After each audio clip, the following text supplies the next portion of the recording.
49 అంటే సంతానం, 49 అంటే సంతోషం. 39 ఆంధ్రప్రదేశ్, తెలంగాణ.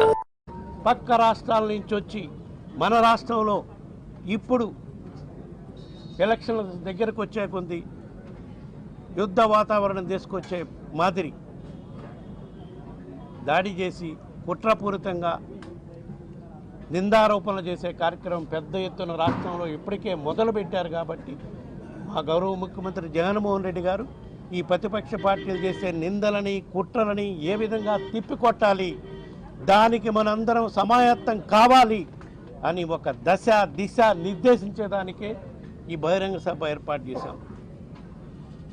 దానికే ఈ బహిరంగ సభ రాష్ట్ర వ్యాప్తంగా కూడా ఉన్న 26 జిల్లాల్లో 175 నియోజకవర్గాల్లో 4 నుంచి 5 ప్రాంతాల్లో ఈ సభలు ఏర్పాటు చేసే విధంగా మా ప్రభుత్వం, మా పార్టీ అన్ని ఏర్పాట్లు చేయటం జరుగుతుంది.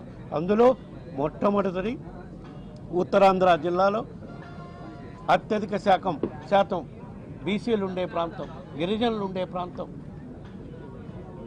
ఈ ప్రాంతంలోనే మా ప్రభుత్వం అధికారంలోకి వచ్చినప్పటి నుంచి కూడా ఏ విధంగా పెద్ద ఎత్తున అభివృద్ధి కార్యక్రమాలు కూడా చేపట్టామో అవన్నీ కూడా ప్రజలకు మరొక్కసారి తెలియజేసే విధంగా ఈ సభ నిర్వర్తించి, ఈ సభ ద్వారా కార్యకర్తలు ఒక దశ దిశ నిర్దేశం చేసి మనందరం కూడా ఈ ప్రతిపక్ష పార్టీలు ఈ పక్క రాష్ట్రాల నుంచి వచ్చి ఎలక్షన్ టైంలోనే వచ్చి మన మీద కుట్రలు నిందారోపణలు చేసే దుష్ప్రచారం చేసే వాళ్ళని ఏ విధంగా తిప్పికొట్టాలని కూడా గౌరవ ముఖ్యమంత్రి జగన్మోహన్ రెడ్డి గారు నిర్దేశిస్తారు. కాబట్టి ఈ సభలో పాల్గొనే ప్రతి ఒక్క కార్యకర్త కూడా మళ్ళా రేపు ఈ రాష్ట్రంలో జరగబోయే ఎన్నికల్లో జగన్మోహన్ రెడ్డి గారే ముఖ్యమంత్రి అయ్యే విధంగా మీరు ప్రతిపక్ష పార్టీలు నాయకులు చేస్తున్న కుట్రలు పన్నుతున్న కుట్రలకి తిప్పికొడటానికి సిద్ధంగా ఉన్నారు అని చెప్పే విధంగా ఈ కార్యక్రమం నిర్వహించి ఈ రాష్ట్రానికి సంబంధించిన వాళ్ళు ఈ దేశానికి సంబంధించిన వాళ్ళు దేశాన్ని ఉద్ధరిస్తామంటే, లేదు ఈ రాష్ట్రాన్ని ఉద్ధరిస్తామంటే అది ఎక్కడ సంబంధిస్తాం? ఆలోచించేమని కోరుతున్నాను. ప్రజలందరినీ కూడా ఈ మీడియా సాక్షిగా అడుగుతున్నాం. ఇవాళ మేము చెప్తున్నాం, ఏదైనా ఉత్తరాంధ్ర ప్రాంతంలో అభివృద్ధి జరిగిందంటే అది స్వర్గీయ రాజశేఖర రెడ్డి గారి హయాంలో, మళ్ళీ జగన్మోహన్ రెడ్డి గారి హయాంలో జరిగింది తప్ప ఎవరు చేయలే. ఏ కార్యక్రమం మాయలు చెప్పారు, మాటలు చెప్పారు. మరి ఇవాళ మళ్ళీ వచ్చి తగ్గుదమ్మా అంటూ మళ్ళీ నాకు ఇంకో అవకాశం ఇవ్వండి, మళ్ళీ నేను సరిదిద్దుకుంటాను. ఏడు సరిదిద్దుకుంటారు? ఇంకో 20-30 సంవత్సరాలు మళ్ళీ వెనక్కి వెళ్ళిపోయిన పరిస్థితులు. వాళ్ళ దేశమంతా కూడా ఆంధ్ర రాష్ట్రంగా చూస్తుంది. ఎవరో ఎలా చేస్తున్నారు ఈ కార్యక్రమాలని, ఎలా చేస్తారు ఈ సంక్షేమం అని, ఎలా చేస్తారు ఈ అభివృద్ధి అని. ఏ ఒక్కరు తీసుకున్నా, అటు విద్యను తీసుకున్నా, వైద్యం తీసుకున్నా, వ్యవసాయం తీసుకున్నా, ఏ ఒక్క కార్యక్రమాన్ని తీసుకున్నా ఇంత పెద్ద ఎత్తున ఏ రకంగా చేస్తున్నారని చెప్పి దేశం యావత్తు ఇవాళ ఆంధ్ర రాష్ట్రంగా చూస్తుంది.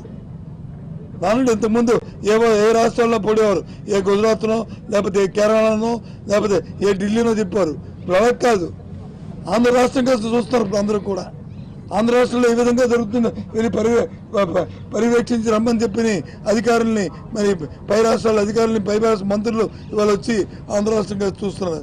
ఇప్పుడైనా ఇలాంటి ప్రక్రియ జరిగిందా ఆలోచించమని కోరుతున్నాం. కాబట్టి ఇవన్నిటికీ ధీటుగా రేపు ముఖ్యమంత్రి గారు ఆయన మా కేడర్ అంతటినీ కూడా, మా కార్యకర్తలందరినీ కూడా, మా నాయకులందరినీ కూడా సమన్వయం చేస్తూ ఓ సందేశాన్ని మా అందరికీ ఇచ్చి మాలో ఉత్తేజాన్ని నింపడానికి ఆయన వస్తున్నాం. ఈ నేపథ్యంలో ఈ పెద్ద ఎత్తున చేయడానికి ఇప్పుడున్న మీ నాయకులందరం కూడా ఈ పెద్ద ఎత్తున జరగడానికి మా వంతు ప్రయత్నం చేస్తున్నాం. తప్పకుండా ఈ సభ సక్సెస్ అవుద్ది. ఇందులో ఏ విధమైన మరి సందేహాలు లేదు. దీనికి మరి భగవంతుడు కూడా, వరుణదేవుడు కూడా సహకరిస్తాడు. ఇది సాయంత్రం ఈ సమయంలో దీనికంటే 1 గంట ముందు ఈ సభ ఇదే ప్రాంతంలో ఇక్కడే ఈ సభ జరుగుతుంది. 1 గంటన్నర ముందు ఈ సభ జరుగుతుంది. కాబట్టి దీన్ని మరి సక్సెస్ చేయాలని ఆ భగవంతుని కూడా కోరుతున్నాను. వాతావరణం కూడా అనుకూలించాలని కోరుతున్నాను.